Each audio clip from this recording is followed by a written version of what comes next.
नमस्कार, grand news में आपका स्वागत है। मैं हूं शाहीन और आइए नजर डालते हैं आज की हेडलाइंस पर। कोरोना काल में मानव सेवा के कार्यों की सराहना करते हुए मुख्यमंत्री भूपेश बघेल ने ग्रैंड न्यूज के चेयरमैन गुरुचरण सिंह होरा को छत्तीसगढ़ रत्न से नवाजा।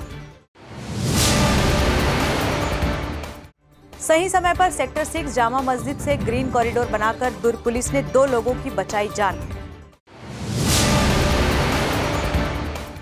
भिलाई सेक्टर 9 के अस्पताल में हुआ आयुष्मान भारत का शुभारंभ। भिलाई संयंत्र के मुख्य कार्यपालन अधिकारी रहे मौजूद। दुर्ग जिले के मेडिकल स्टोर की आड़ में चल रहा नशे का कारोबार। दुकान संचालक को 12 साल कारावास और 1 लाख के अर्थदंड से अदालत ने किया दंडित।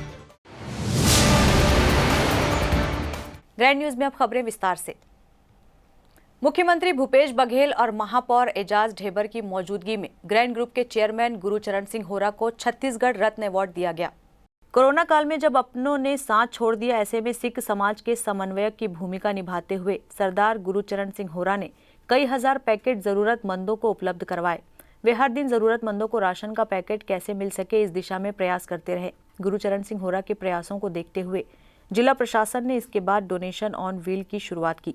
कोरोना काल में यूनियन क्लब के महासचिव का दायित्व निभाते हुए भी गुरुचरण सिंह होरा ने जैसी जानकारी मिलती रही, वे दवाइयां, राशन समेत अन्य सामग्री उपलब्ध करवाने के लिए आगे आते गए। गुरुद्वारों के माध्यम से कच्चा और सूखा राशन बंटवाने के साथ डॉक्टर भीमराव अंबेडकर अस्पताल के कोरोना वार्डों को कूलर भी प्रदान किया गया ताकि मरीजों को किसी भी तरह की परेशानी न हो। ग्रैंड ग्रुप के चेयरमैन के इन कार्यों को देखते हुए मुख्यमंत्री भूपेश बघेल ने महापौर एजाज ढेबर, दैनिक भास्कर के स्टेट हेड शिव दुबे और मार्केटिंग हेड देवेश सिंह की मौजूदगी में रत्न अवार्ड देकर उनके कार्यों की सराहना की।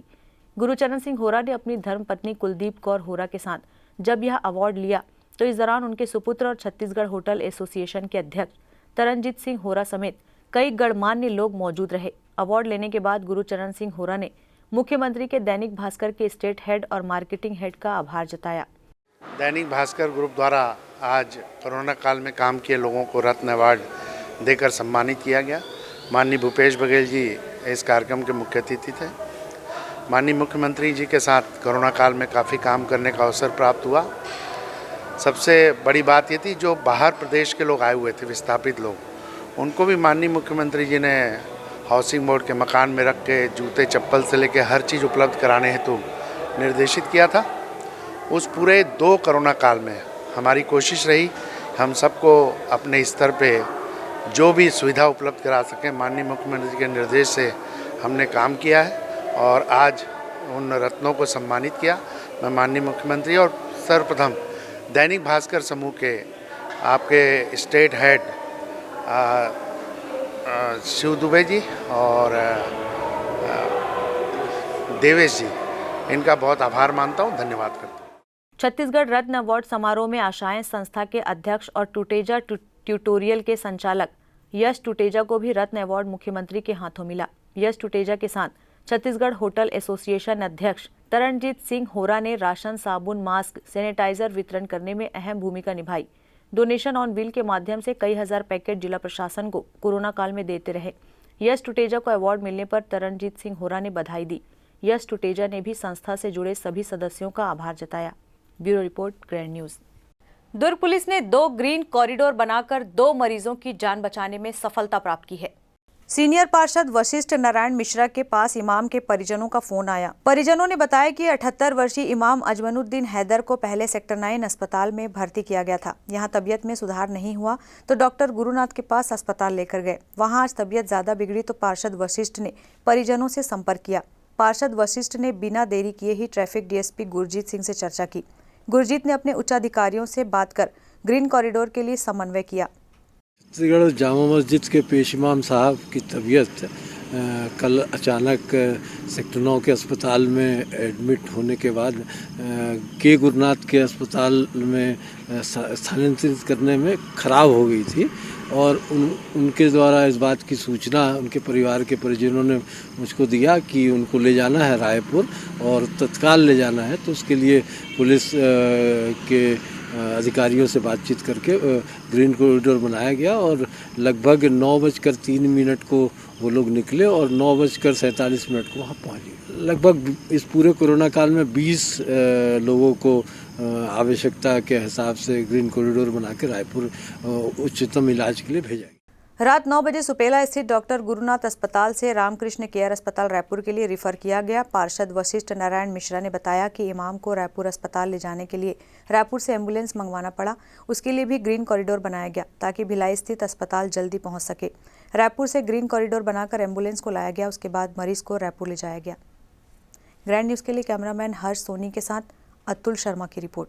भिलाई के सेक्टर 9 जवाहरलाल नेहरू अस्पताल में आयुष्मान भारत पखवाड़ा किया जा रहा है, जहां मुख्य अतिथि के रूप में भिलाई इस्पात संयंत्र के मुख्य कार्यपालन अधिकारी अनिर्बान दास गुप्ता मौजूद रहे और उन्होंने फीता काटकर शुभारंभ किया। प्रधानमंत्री नरेंद्र मोदी द्वारा साल 2018 में आयुष्मान भारत योजना शुरू की गई थी ताकि करोड़ों ऐसे भारतीयों को स्वास्थ्य संबंधी लाभ प्रदान किया जा सके जिन्हें पैसों के अभाव में उचित चिकित्सा सुविधाएं नहीं मिल पाती। इसलिए इस योजना को मोदी केयर या नेशनल हेल्थ प्रोटेक्शन स्कीम भी कहा जाता है। इस दिवस के आयोजन का उद्देश्य सामाजिक, आर्थिक, जाति जनगणना डेटाबेस के आधार पर देश के दूर दराज के क्षेत्रों में भी सस्ती मेडिकल सुविधाओं को बढ़ावा देना है। यह केंद्र सरकार द्वारा चलाई जाने वाली दुनिया की सबसे बड़ी स्वास्थ्य योजना है। इसी कड़ी में आज इस्पात नगरी भिलाई में आयुष्मान भारत दिवस के मौके पर आयुष्मान भारत पखवाड़ा मनाया गया। भिलाई इस्पात संयंत्र के मुख्य कार्यपालन अधिकारी अनिर्बान दास गुप्ता ने सेक्टर 9 स्थित जवाहरलाल नेहरू अस्पताल में आयुष्मान भारत प्रधानमंत्री जन आरोग्य योजना का फीता काटकर शुभारंभ किया। प्रधानमंत्री जी के मार्गदर्शन में जो ये पहल की गई है और इसमें जो कि 2018-23 सितंबर से शुरू हुआ था, सेल भिलाई का अस्पताल इससे जोड़ने से हमें बड़ा हर्ष है ताकि लोगों को काफ़ी यहाँ इससे फ़ायदा मिले और जो यहाँ पर और ये अस्पताल तो पब्लिक के लिए काम कर ही रही है और इससे इसके आयुष्मान भारत के इसके तहत और अच्छी तरह से काम कर पाएगी और यहाँ के जो लोग हैं उनका सेवा कर। इस अवसर पर मुख्य स्वास्थ्य व चिकित्सा अधिकारी डॉक्टर गंभीर सिंह ठाकुर, जवाहरलाल नेहरू अस्पताल अधिशासी निदेशक डॉक्टर इस्सर के अलावा वरिष्ठ डॉक्टर, मेडिकल अफसर मौजूद रहे। इस योजना के शुरू हो जाने से बीएसपी, शासकीय व अशासकीय कार्यरत लोगों का इलाज किया जाएगा। सेक्टर 9 बीएसपी के जवाहरलाल नेहरू अस्पताल में आयुष्मान भारत प्रधानमंत्री जन आरोग्य योजना में दांत, कान सहित आंख की बीमारी से ग्रसित मरीजों का फिलहाल इलाज किया जाएगा। आयुष्मान भारत प्रधानमंत्री जन आरोग्य योजना के अंतर्गत सामाजिक, आर्थिक एवं जाति जनगणना वर्ष 2011 के अंतर्गत निर्धारित वंचित श्रेणी के परिवार तथा राज्य के अंत्योदय व प्राथमिकता के क्रियाशील राशन कार्डधारी परिवारों के लिए प्रतिवर्ष प्रति परिवार 5 लाख रुपए तक का निःशुल्क उपचार तथा शेष परिवारों को 50,000 रुपए का निःशुल्क उपचार पंजीकृत अस्पतालों से किया जाएगा। ग्रैंड न्यूज़ के लिए कैमरामैन हर्ष सोनी के साथ अतुल शर्मा की रिपोर्ट। जिले में मेडिकल स्टोर की आड़ में नशे का कारोबार करने वाले दुकान संचालक को अदालत ने 12 साल कारावास के साथ 1 लाख रुपए के अर्थदंड से दंडित किया। मेडिकल दुकान की आड़ में नशे का कारोबार करने वाले दुकान संचालक को अदालत ने दंडित किए जाने का फैसला सुनाया है। इस मामले में अभियुक्त को 12 साल के कारावास के साथ 1 लाख रुपए के अर्थदंड से दंडित किया गया है। यह फैसला विशेष न्यायाधीश एनडीपीएस एक्ट विवेक कुमार वर्मा की अदालत में आज दिया गया। अभियोजन पक्ष की ओर से विशेष लोक अभियोजक विजय कसार ने पैरवी की थी। नशीली दवाओं का विक्रय किए जाने के इस मामले का खुलासा मोहननगर पुलिस ने किया था। मुखबिर से मिली सूचना के आधार पर तीतुरडी में संचालित एक मेडिकल स्टोर में पुलिस ने दबिश दी थी। दबिश में दुकान से भारी मात्रा में नशे में उपयोग आने वाली दवा व सिरप बरामद किए गए थे। इन दवाओं की मौजूदगी के संबंध में दुकान संचालक अजय कुमार चौहान द्वारा वैध दस्तावेज प्रस्तुत नहीं किए जा सके। प्रकरण पर विचारण विशेष न्यायाधीश एनडीपीएस एक्ट विवेक कुमार वर्मा की अदालत में किया गया। विचारण पश्चात न्यायाधीश से नशीली दवाओं को बिना वैध अनुमति व दस्तावेजों के अपने कब्जे में रखने का दोषी आरोपी को पाया। अपराध की गंभीरता को देखते हुए अभियुक्त अजय कुमार चौहान को अधिकतम सजा से दंडित किए जाने का निर्णय लिया गया। मामले में अभियुक्त को एनडीपीएस एक्ट की धारा 12(स) के तहत दोषी करार देते हुए 12 वर्ष के सश्रम कारावास तथा 1 लाख रुपए के अर्थदंड से दंडित किए जाने का फैसला सुनाया गया है।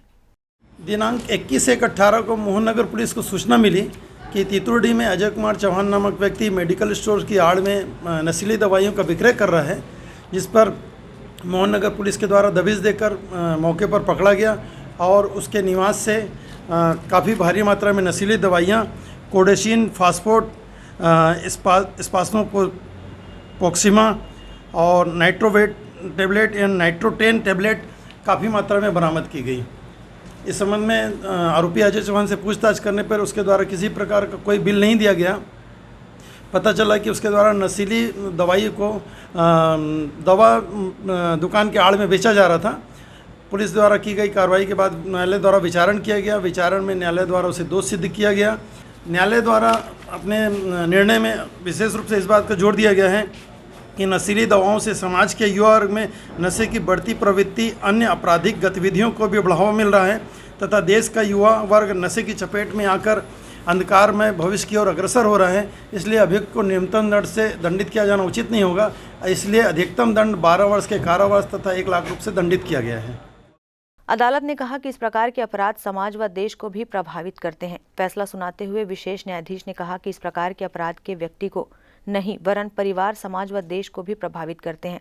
इस प्रकार के अपराध के व्यक्ति को नहीं वरन परिवार, समाज व देश को भी प्रभावित करते हैं। समाज में युवाओं में बढ़ती नशे की प्रवृत्ति के साथ अन्य गंभीर आपराधिक गतिविधियों को भी बढ़ावा देते हैं। इस स्थिति में अभियुक्त के प्रति नरम रुख अपनाना और कम सजा से दंडित किए जाना उचित नहीं होगा। इसलिए अभियुक्त को अधिकतम सजा से दंडित किया जाता है। वीडियो कॉन्फ्रेंसिंग से सुनाया गया फैसला प्रकरण का आरोपी वर्तमान में एनडीपीएस एक्ट के अन्य मामले में रायपुर जेल में निरुद्ध है। अभियुक्त की शारीरिक रूप से अदालत में उपस्थिति संभव नहीं होने की वजह से वीडियो कॉन्फ्रेंसिंग के माध्यम से यह फैसला सुनाया गया। ग्रैंड न्यूज के लिए आनंद सिंह राजपूत की रिपोर्ट। कोरोना संक्रमण के कारण SC/ST छात्रावासों के बंद होने से छात्र काफी परेशान हैं, जिसे जल्द संचालित किए जाने की मांग को लेकर छात्रों ने जिला कार्यालय पहुंचकर ज्ञापन सौंपा। कोविड संक्रमण काल से बंद SC/ST छात्रावासों को खोले जाने की मांग उठने लगी है। इस मांग को लेकर अनुसूचित जनजाति छात्र संगठन के बैनर तले आज प्रदर्शन किया गया। छात्रों ने आदिवासी विभाग के सहायक आयुक्त को ज्ञापन सौंपकर जिले के छात्रावासों को जल्द संचालित किए जाने की मांग की है। संगठन के जिला अध्यक्ष लेविश कुमार देवांगन ने बताया कि कोरोना संक्रमण के चलते जिले के प्रायः सभी छात्रावास लंबे समय से बंद हैं। वर्तमान में कोरोना की स्थिति नियंत्रण में है, जिसके चलते अधिकांश गतिविधियों के साथ शैक्षणिक गतिविधियां भी प्रारंभ हो गई है। हम लोग आज अपने दुर्ग जिले में जितने भी छात्रावास हैं जो आदिम जाति कल्याण विभाग के अंतर्गत आते हैं, उन छात्रावास को जो कि कोविड-19 की वजह से पिछले 2 साल से बंद है, उनको पुनः संचालित करने एवं बच्चों का जो छात्रवृत्ति रुका हुआ है उसकी मांग को लेकर यहाँ पे आए हुए हैं। और साथ ही जो नए बच्चे हैं और पुराने बच्चे हैं उनको छात्रावास में एडमिशन दिया जाना चाहिए करके। अभी कुछ दिनों पहले हमें ये ज्ञात हुआ है कि 12वीं तक के बच्चों के लिए छात्रावास को खोल दिया गया है। तो हमारा मांग है कि ये पोस्ट मैट्रिक तक के बच्चों के लिए भी खोला जाए। स्कूल कॉलेज भी प्रारंभ हो गए हैं, लेकिन छात्रावास बंद है। इस स्थिति में ग्रामीण क्षेत्रों में रहने वाले छात्रों को किराए पर रूम लेकर रहना पड़ रहा है। कोरोना के कारण वैसे भी सभी परिवारों की आर्थिक स्थिति खराब है। इसके बाद छात्रों को किराए पर रूम लेकर रहना काफी भारी पड़ रहा है। उन्होंने प्रशासन से जिले के सभी छात्रावासों को पुनः संचालित कर कमजोर वर्ग के छात्रों को राहत प्रदान करने की मांग की है। ग्रैंड न्यूज के लिए आनंद सिंह राजपूत की रिपोर्ट। भिलाई दुर्ग बधिर कल्याण संघ की 11वीं वर्षगांठ एवं बधिर के अंतर्राष्ट्रीय सप्ताह समारोह का आयोजन 26 सितंबर को किया जाएगा। भिलाई दुर्ग बधिर कल्याण संघ की 11वीं वर्षगांठ एवं बधिर के अंतर्राष्ट्रीय सप्ताह समारोह का आयोजन किया गया। 26 सितंबर को आयोजित इस कार्यक्रम के मुख्य अतिथि भिलाई नगर विधायक देवेंद्र यादव होंगे। संघ के अध्यक्ष मुस्तफा खान ने बताया कि भिलाई दुर्ग बधिर कल्याण संघ गुरुवार को विधायक देवेंद्र यादव से उनके कार्यालय में मुलाकात कर अच्छे स्वास्थ्य की शुभकामनाओं के साथ आज आमंत्रण पत्र दिया। संघ के पदाधिकारियों व कार्यकर्ताओं से मुलाकात कर विधायक देवेंद्र यादव सबको 11वीं वर्षगांठ की बधाई और शुभकामनाएं दी। विधायक देवेंद्र यादव ने संघ के पदाधिकारियों को आश्वस्त किया कि वे कार्यक्रम में जरूर आएंगे और संघ के साथ बधिरों के हित और विकास के लिए हर संभव मदद करेंगे। वे हमेशा उनके साथ हैं और आगे भी जितना अच्छा कर सकते हैं पूरी ईमानदारी और निष्ठा से उनके साथ जुड़कर काम करेंगे। बधिरों का भिलाई दुर्ग बधिर कल्याण संघ बधिर समुदाय की विभिन्न समस्याओं से निपटने एवं उपलब्ध अवसरों के लिए बेहतर काम करता है। संघ के माध्यम से बधिरों को समाज की मुख्यधारा से जोड़ने, संगठित खुशहाल जीवन जीने के लिए सशक्त बनाता है। संघ अपने 11वीं वर्षगांठ के अवसर पर विशेष वार्षिक आयोजन करने जा रहा है, जिसके मुख्य अतिथि भिलाई विधायक देवेंद्र यादव होंगे। कार्यक्रम का आयोजन hotel Amit international block C में किया जाएगा। ग्रैंड न्यूज के लिए कैमरामैन हर्ष सोनी के साथ अतुल शर्मा की रिपोर्ट। स्कूल जा रहे मासूम के अपहरण के मामले में पुलिस की लचर विवेचना से सस्ते में छूटे अभियुक्त को 2 वर्ष का कारावास मिला। शहर के इस बहुचर्चित मामले में पुलिस द्वारा प्रकरण की लचर विवेचना किए जाने का भी खुलासा हुआ है। लचर विवेचना का लाभ अभियुक्तों को मिला और मासूम का अपहरण षड्यंत्र रचकर फिरौती के उद्देश्य से किया जाना अदालत के समक्ष साबित नहीं हो सका, जिसके चलते अभियुक्तों को महज 2 वर्ष के कारावास से दंडित किया जा सका। वहीं प्रकरण के 5 में से 1 अभियुक्त को दोष मुक्त करार दिया गया। यह फैसला अतिरिक्त सत्र न्यायाधीश डॉक्टर प्रज्ञा पचौरी की अदालत में सुनाया गया। अभियोजन पक्ष की ओर से अपर लोक अभियोजक छन्नूलाल साहू ने पैरवी की थी। ये 2 साल पूर्व अगस्त 2019 में ग्राम धनोरा से एक 4 साल के अबोध बालक का अपहरण किया गया था, जिसमें आरोपीगण को उनके हुलिया से पहचाना गया था, जिसके आधार पर आरोपीगण को गिरफ्तार किया गया और तदुपरांत न्यायालय में चालान पेश किया गया और उनके पुलिस द्वारा प्रस्तुत चालान का सूक्ष्म रूप से उनको प्रमाणित करने का पूरा प्रयास किया गया, जिससे उनको सभी आरोपीगण को दोषी सिद्ध हुआ, जिसमें न्यायालय ने 2-2 वर्ष का कारावास की सज़ा दी गई है। और चूँकि न्यायालय ने एक न्यूनतम सज़ा दिया गया है और उस सज़ा के लिए आगे सज़ा बढ़ाने के लिए आदेश की अवलोकन करने के बाद विचार किया जाएगा। घटना पद्मनाभपुर पुलिस चौकी क्षेत्र अंतर्गत धनोरा बोरसी मार्ग पर कदम प्लाजा के पास 20 अगस्त 2019 की सवेरे लगभग 8:30 बजे की घटित हुई है। धनोरा निवासी कृषक चंद्रशेखर साहू उर्फ बबलू का 4 वर्षीय पुत्र मौलिक बोरसी स्थित रॉयल किड्स स्कूल जा रहा था। मौलिक KG1 का छात्र था। घटना दिन को वह टाटा मैजिक क्रमांक CG078389 पर सवार होकर स्कूल की आया दिव्या खुटेल के साथ स्कूल जा रहा था। इसी दौरान रास्ते में अपाचे मोटरसाइकिल सवार 3 युवकों ने ऑटो को रुकवाया और चालक कमलेश साहू से हमारे कुत्ते को एक्सीडेंट किए हो कहकर बहस करने लगा। इसी दौरान 2 युवकों ने मौलिक को जबरिया ऑटो से उठा लिया और मोटरसाइकिल पर बैठकर चंपत हो गए। इस घटना की जानकारी आया दिव्या खुटेल द्वारा स्कूल प्रबंधन को दी गई, जिसके बाद मामले की शिकायत पुलिस में दर्ज कराई गई। स्कूली बच्चे के अपहरण की इस वारदात को पुलिस ने गंभीरता से लेते हुए आरोपियों की तलाश प्रारंभ कर दी थी। पुलिस पड़ताल और तगड़ी नाकेबंदी से घबराए आरोपियों ने बच्चे को राजनांदगांव जिले के सोमनी थाना के पास लावारिस छोड़ दिया था, जिसे पुलिस ने देर रात बरामद कर उसके परिजनों के हवाले किया था। इस प्रकार के अपहरित बच्चे को 24 घंटे के भीतर ही बरामद कर लिया गया था। वहीं घटना में सहयोग देने वाली एक महिला सहित 5 आरोपियों को भी पुलिस ने अपनी गिरफ्त में ले लिया था, लेकिन पुलिस विभाग की इस तत्परता का लाभ अदालत में विचारण के दौरान विवेचना में बरती गई लापरवाही के कारण नहीं मिल सका। प्रकरण पर विचारण न्यायाधीश डॉक्टर प्रज्ञा पचौरी की अदालत में विचारण किया गया। प्रकरण पर विचारण के पश्चात साक्ष्य विवेचना और निष्कर्षों के आधार पर आरोपी कुंदन साहू को संदेह का लाभ देते सभी आरोपों से दोषमुक्त करार दिया गया। वहीं अन्य आरोपी राज उर्फ राजकुमार साहू, रुकेंद्र उर्फ रुपेंद्र सिन्हा, बबीता सिन्हा तथा हेमू साहू को दफा 120B 364 का के आरोपों से संदेह का लाभ देते हुए दोषमुक्त करार दिया गया।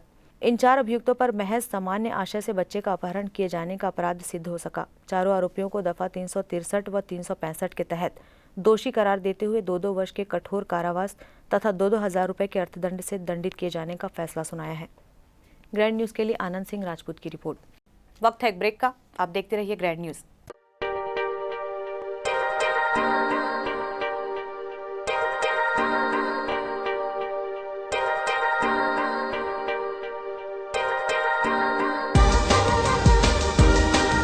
Relationships are forever.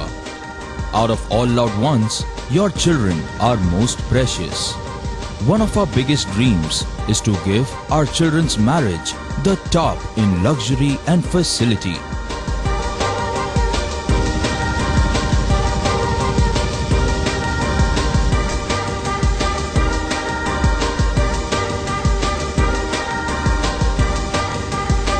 In today's busy life, you cannot afford to take time out for everything to be perfect for your marriage. And you cannot compromise on quality of service for your guests. Our customized marriage packages are made just according to your wish. This presentation will acquaint you with the different luxury packed marriage packages available. This package has an elaborate menu with 60 mouth-watering items. Bharat Swagat including welcome drink, snacks and sweets. A breathtakingly decorated welcome gate and the arena decorated with flowers. To give you the best colors in view, we organize special light effects for all areas.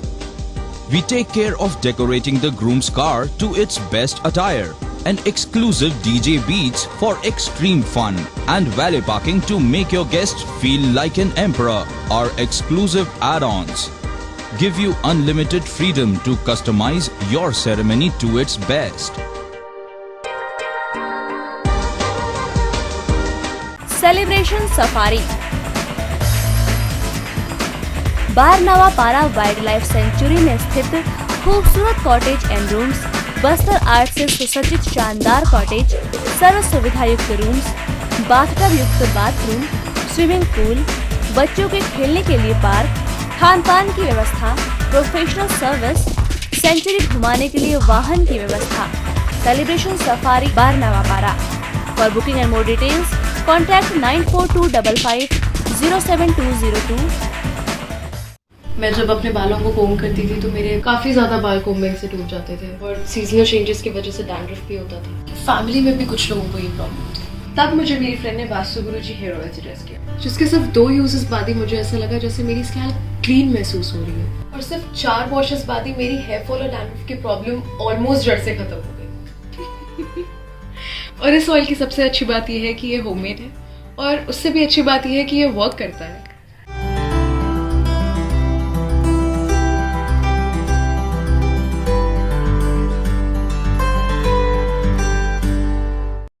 Break के बाद आपका स्वागत है। SR hospital में किया जा रहा सुविधाओं का विस्तार। स्टाफ भर्ती के लिए प्लेसमेंट कैंप में लिए गए आवेदन। कोरोना की तीसरी लहर की संभावना को देखते हुए तथा मरीजों को बेहतर स्वास्थ्य सुविधाएं उपलब्ध कराने की दिशा में चिखली स्थित SR hospital and research centre द्वारा पहल की जा रही है। अस्पताल में स्वास्थ्य सुविधाओं के विस्तार के साथ मरीजों की देखभाल बेहतर किए जाने के लिए स्टाफ की भर्ती प्रक्रिया भी प्रारंभ की गई है, जिसके तहत जिला रोजगार मार्गदर्शन केंद्र द्वारा आयोजित प्लेसमेंट कैंप में अस्पताल प्रबंधन द्वारा शिविर लगाया गया। इस शिविर के माध्यम से नर्सिंग स्टाफ के साथ ड्राइवर, रिसेप्शनिस्ट, टेक्नीशियन पदों पर बेरोजगार शिक्षित युवाओं की भर्ती की प्रक्रिया की जा रही है। शिविर में उपस्थित अस्पताल प्रबंधन के विजय गांडे ने बताया कि वर्तमान में एसआर अस्पताल में ओपन हार्ट सर्जरी से लेकर अनेक जटिल समस्याओं के इलाज की सुविधा उपलब्ध है। इसके अलावा अन्य बीमारियों के इलाज की सुविधाओं में विस्तार किए जाने के उद्देश्य से यह प्लेसमेंट कैंप लगाया गया है। हम लोग अपने हॉस्पिटल का बहुत बड़ा एक्सपांसन करने वाले हैं। हमें मुख्य रूप से करीब 100 स्टाफ की, करीब 20 से 25 डॉक्टर्स की, ड्यूटी डॉक्टर्स की, 35-40 नर्सिंग स्टाफ की और 35-40 के आसपास फील्ड ऑफिसर की आवश्यकता है। उसके लिए हम लोग यहाँ पे एक कैंप का आयोजन किया गया, रोजगार कैंप का आयोजन, जो जिला रोजगार कार्यालय दुर्ग के माध्यम से हो रहा है। और यहाँ पे हमको खूब सारे बेरोजगार, जो शिक्षित बेरोजगार हैं, उन लोगों का हमको डाटा अवेलेबल कराया गया है। इसके माध्यम से हम लोग यहाँ पे कैंप आयोजन किए हैं, रोजगार कैंप आयोजन किए हैं। बहुत से व्यक्ति यहाँ उपस्थित हैं और अच्छा रिस्पॉन्स मिल रहा है।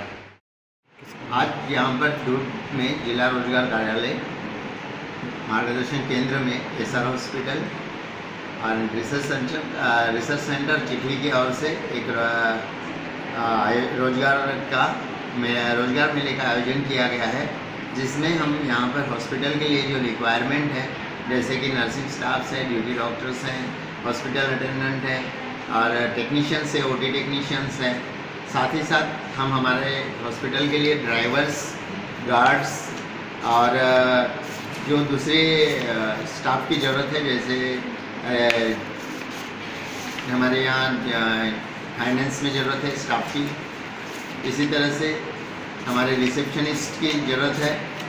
और इन सब लोगों का हमने रिक्रूटमेंट के लिए रोजगार कार्यालय के सौजन्य से इस काम को आयोजित किया गया है, जहां पर काफ़ी कैंडिडेट्स आए हैं और हम लोग उसमें से कुछ लोगों को हमारे यहाँ रोजगार देने की कोशिश करेंगे। उन्होंने बताया कि अस्पताल में ग्रामीण व आर्थिक रूप से कमजोर लोगों को स्वास्थ्य सुविधाएं उपलब्ध कराने पर विशेष ध्यान दिया जाता है। स्मार्ट कार्ड के अलावा शासन की विभिन्न योजनाओं का लाभ मरीज को उनकी पात्रता के अनुसार दिलाया जा रहा है।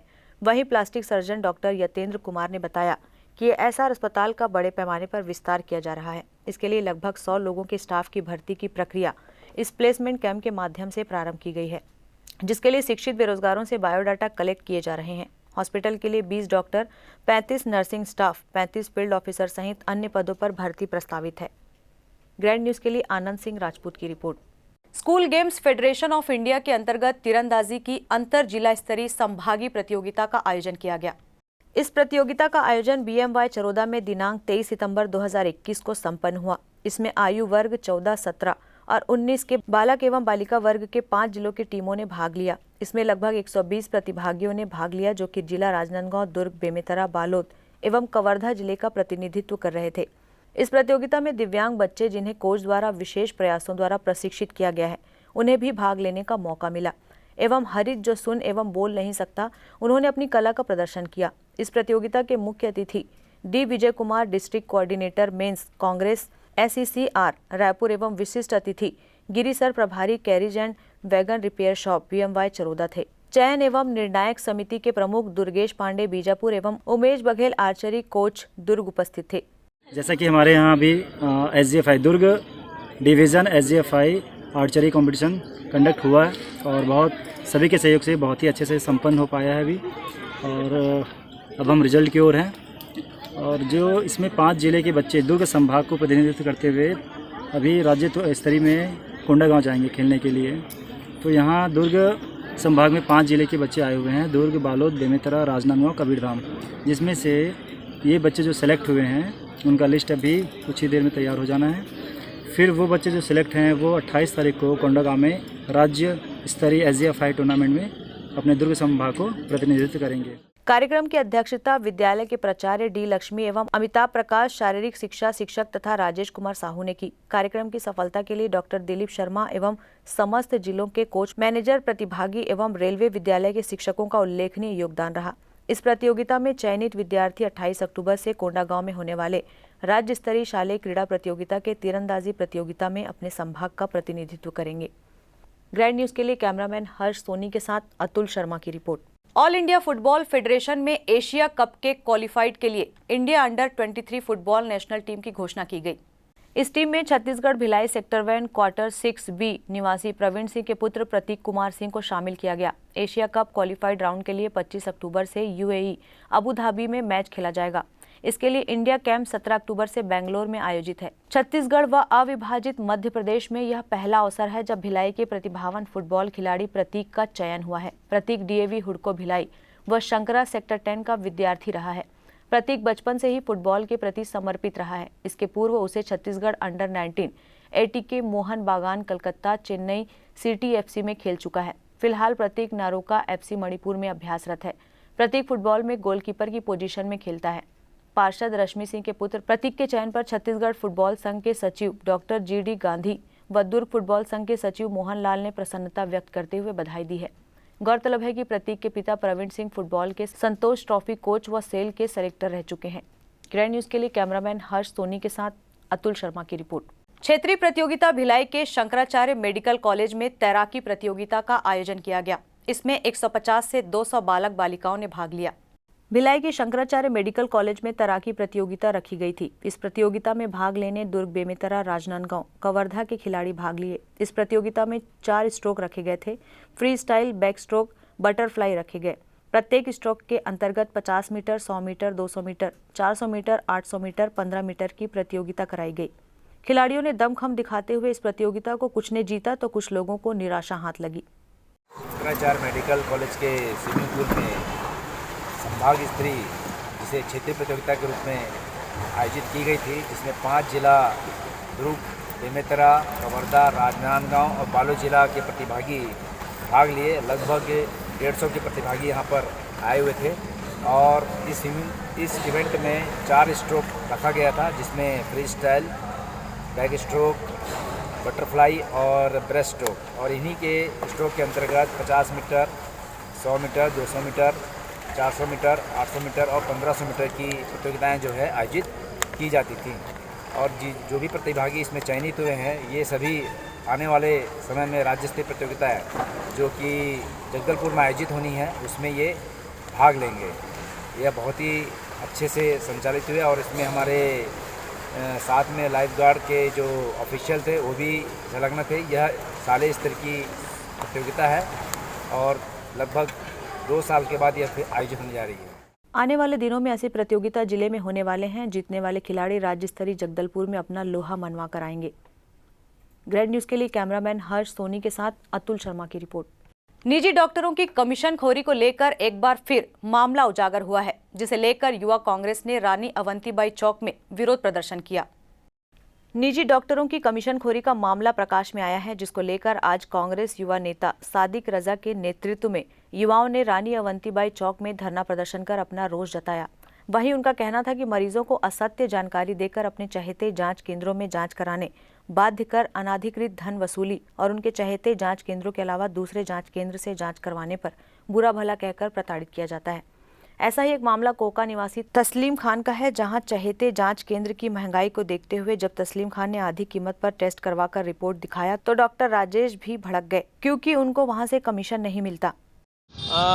यह मामला कमीशनखोरी के विरोध में विरोध प्रदर्शन चल रहा है। कोहका चौक में अजय मेडिकल के बगल में दोपहर 1 से 2 के मध्य में डॉक्टर राजेश पी नामक एक डॉक्टर जो न्यूरोलॉजी हैं वो बैठते हैं। इनसे इलाज करवाने के लिए एक मरीज गए और इलाज में उनको थोड़ा सा दर्द की शिकायत थी, तो डॉक्टर साहब ने उनके बहुत सारे टेस्ट लिखे और टेस्ट लिखने के बाद उसने डॉक्टर ने एक निजी सेंटर में कहा कि आप वहाँ पे जाके टेस्ट करवाइएगा। अब चूँकि मरीज उस निजी सेंटर में गए तो मालूम चला कि वहाँ का रेट 16-17 हज़ार रुपये करीब कुछ है।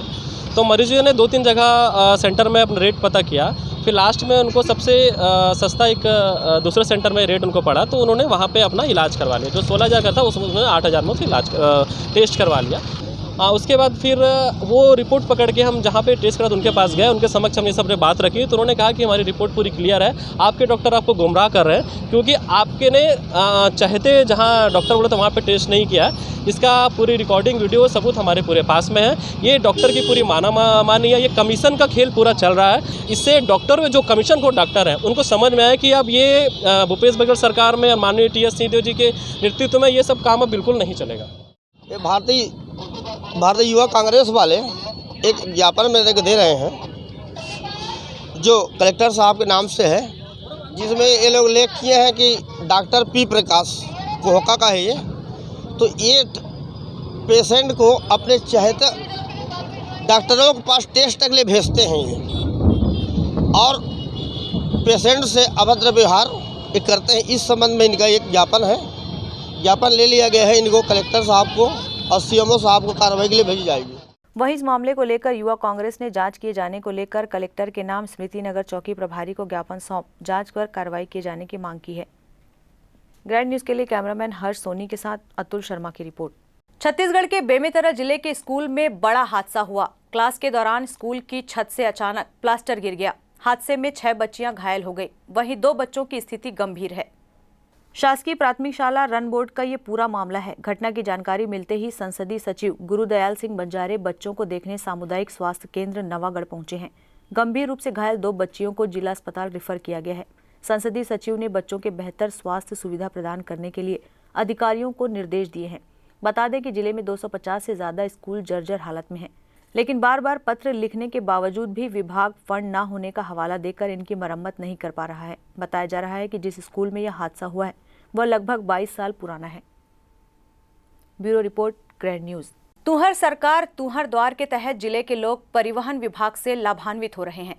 कोरोना महामारी को देखते हुए राज्य सरकार के संकल्पना तुहर सरकार तुहर द्वार के तहत परिवहन विभाग के कामकाज को संपर्क रहित बनाए जाने के क्रम में केंद्रीकृत व्यवस्था अनुसार स्मार्ट कार्ड आधारित ड्राइविंग लाइसेंस और रजिस्ट्रेशन सर्टिफिकेट केंद्रीकृत रूप से प्रिंट किया जाकर पोस्ट के माध्यम से जिले के आवेदक वाहन मालिकों के पते पर सीधे भेजे जाने की प्रक्रिया लागू की गई है, जिसके चलते नए ड्राइविंग लाइसेंस नवीनीकरण, ड्राइविंग लाइसेंस की दूसरी नकल, रजिस्ट्रेशन से संबंधित कार्य जैसे नया रजिस्ट्रेशन, डुप्लीकेट रजिस्ट्रेशन, कार्ड जारी, फाइनेंस दर्ज, निरस्तीकरण, वाहन ट्रांसफर, पता बदलने की सूचना दर्ज करना जैसे 22 परिवहन सेवाएं शामिल है। परिवहन विभाग द्वारा जारी किए गए स्मार्ट कार्ड आधारित सर्टिफिकेट बेमेतरा जिले के हितग्राहियों के घर तक कुशल समयबद्ध तरीके से पहुंच रहा है। शासन की जो योजना है तुहर द्वार तुहर द्वार, उसके तहत शासन की ये मंशा है कि जो भी सेवाएं हैं परिवहन विभाग से संबंधित वो उनके द्वार तक डायरेक्ट पहुँचे। तो इसके तहत जितने भी वाहन से संबंधित कार्य हैं परिवहन विभाग परिवहन कार्यालय में होने के बाद जो उसकी RC बुक है वो डायरेक्ट पहुंच रही है आवेदक के घर बाई पोस्ट। वैसे ही जो लाइसेंस संबंधित कार्य हैं उनमें आपका जो आवेदक का लाइसेंस है टेस्ट देने के बाद डायरेक्ट पहुंच रहा है बाई पोस्ट आवेदक के घर। इसी तरह का एक योजना मेडिकल सर्टिफिकेट बनाने का एक आवश्यकता पड़ती है।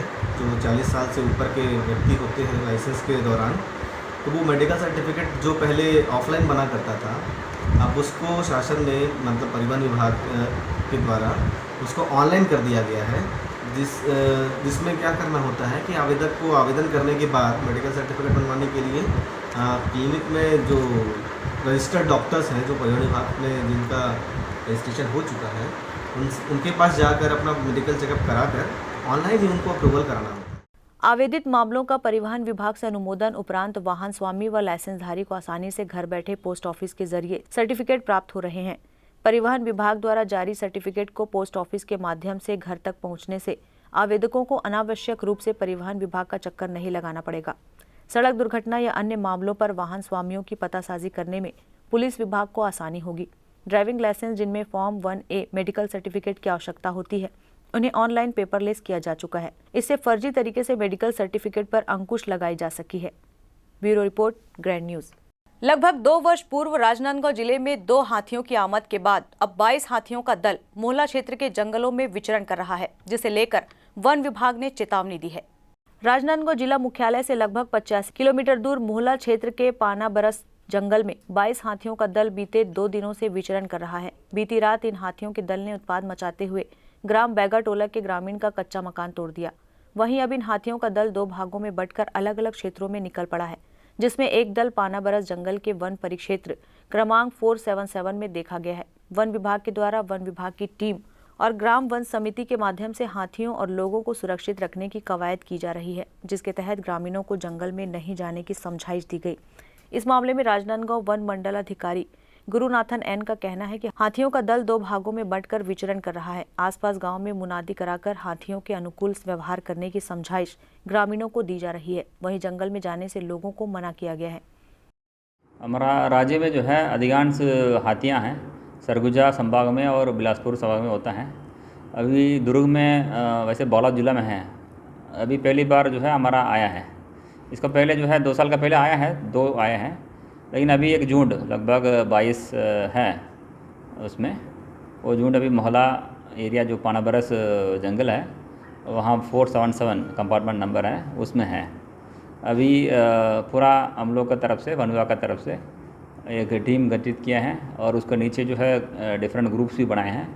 इसको लगातार निगरानी कर रहा है, उसमें कहाँ जा रहा है, कौन सा जंगल में है और अगल बगल में कौन सा गाँव है, और इसको हम लोग सूचना ले रहे हैं और संबंधित गांव लोगों को पहले से हम लोग इन्फॉर्म कर रहे हैं, आप लोग हाथी चल रहा है, आप लोग सतर्क रहना चाहिए।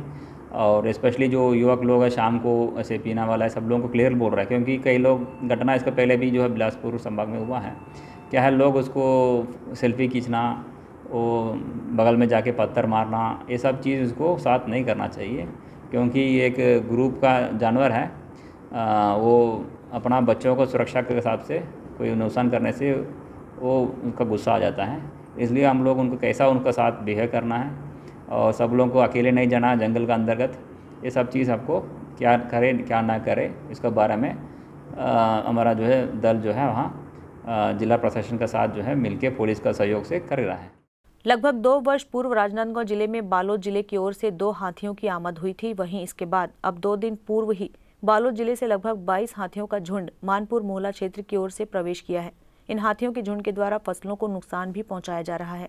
इन हाथियों के 2 दलों को ग्रामीणों ने देखा है, तो वहीं इनमें से एक दल की मौजूदगी पानाबरस जंगल में भी देखी जा रही है। वन विभाग के द्वारा हाथियों के विचरण करने के मार्ग के आसपास सभी गाँव में मुनादी कराई गई है और ग्रामीणों को हाथी से बचाव के तरीके भी बताए जा रहे हैं। Bureau report, grand news. Grand news की खबरों में फिलहाल इतना ही। अब इजाजत दीजिए, नमस्कार।